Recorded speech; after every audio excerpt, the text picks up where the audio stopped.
আসসালামু আলাইকুম viewers.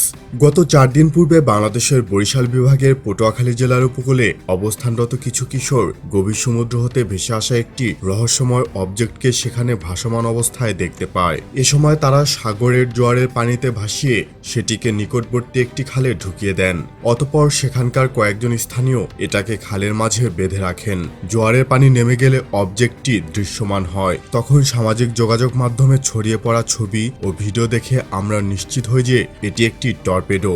Military weapon system নিয়ে যারা পড়াশোনা করে থাকেন এমন কিছু ওপেন সোর্স এক্সপার্ট তখন এই টর্পেডোর নির্দিষ্ট মডেলও চিহ্নিত করতে সমর্থ হয়। তো তখন আমরা জানতে পারি যে এটি একটি টাইপ 5365 টর্পেডো, যার রেঞ্জ 20,000 থেকে 24,000 গজ তথা 18 থেকে 22 কিলোমিটার। সাগর থেকে টর্পেডো ভেসে আসার রিপোর্ট পেয়ে এক পর্যায়ে নিকটবর্তী বাংলাদেশ নৌবাহিনীর ঘাঁটি বিএনএস শেরেবাংলা থেকে একদল নেভি অফিসিয়াল টর্পেডো অবস্থানস্থলে উপস্থিত হন। সে সময় আমরা অবগত হই যে এটি একটি আসলে টাইপ 5365 সিরিজের একটি প্র্যাকটিস টর্পেডো, যার ভেতরে কখনো বিস্ফোরক থাকে না এবং একে বিভিন্ন মহড়া চলাকালীন সময়ে সত্যিকার 553 ফায়ারিং সিমুলেশনের জন্য ব্যবহার করা হয়ে থাকে।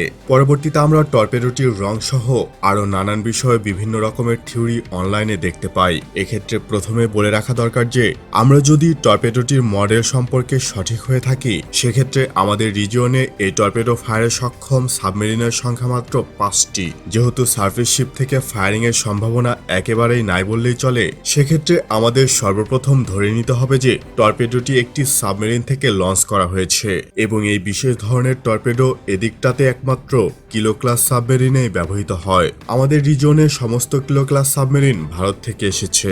এগুলো তারা সিন্ধু ঘোষ ক্লাস বলে ডেকে থাকে। ইতিপূর্বেই বলেছি এই রিজনের টাইপ 5365 লঞ্চে সক্ষম সাবমেরিন মাত্র 5টি।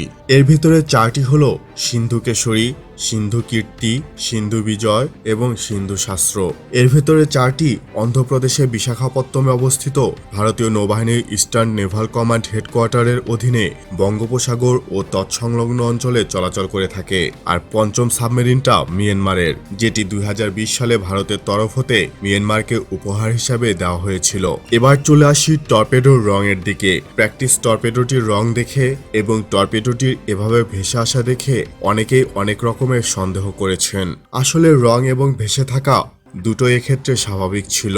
একজন মার্কিন সাবমেরিনারের থেকে প্রাপ্ত তথ্যানুসারে যে সমস্ত ডামি টর্পেডোকে প্র্যাকটিসের জন্য ব্যবহার করা হয় সেগুলো তাদের ফায়ারিং রান শেষ করবার পর সমুদ্রপৃষ্ঠে ভেসে ওঠে এবং মহড়া চলাকালীন টর্পেডোটির পেছনে একটি বোট ছুটতে থাকে, যাকে টর্পেডো চেজার বলা হয়। টর্পেডো চেজার টর্পেডোটিকে ভেসে ওঠা মাত্র সেটিকে তুলে নেয় এবং সেটিকে পরবর্তীতে প্রয়োজনীয় প্রক্রিয়া শেষ করে রিফিল করে পুনরায় ব্যবহারের জন্য প্রস্তুত করা হয়। আমাদের আলোচ্য ক্ষেত্রে যে টর্পেডোটিকে পাওয়া গেছে সেটি খুব সম্ভবত কোনো অ্যাটাক সাবমেরিন বাংলাদেশের জলসীমার কাছে থাকা অবস্থায় নিজস্ব রেডিনেস এক্সারসাইজের অংশ হিসেবে ফায়ার করেছে, কিংবা এমন কোনো অবস্থান থেকে ফায়ার করেছে যেখান থেকে ফায়ারিং রান শেষ করে ভেসে উঠবার পর সাগরের স্রোতের ধাক্কায় উপকূলের কাছে চলে এসেছে টর্পেডোটি এবং বাংলাদেশের জলসীমা হওয়াতে স্বাভাবিকভাবে টর্পেডো চেজার বোর্ড সেটাকে তুলে নেওয়ার প্রশ্নই ওঠে না।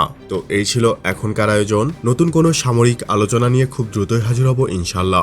সে পর্যন্ত ভালো থাকুন, সুস্থ থাকুন, ইনফরমেটিভ বাংলার সাথেই থাকুন। দেখা হবে আবারও। আল্লাহ হাফিজ।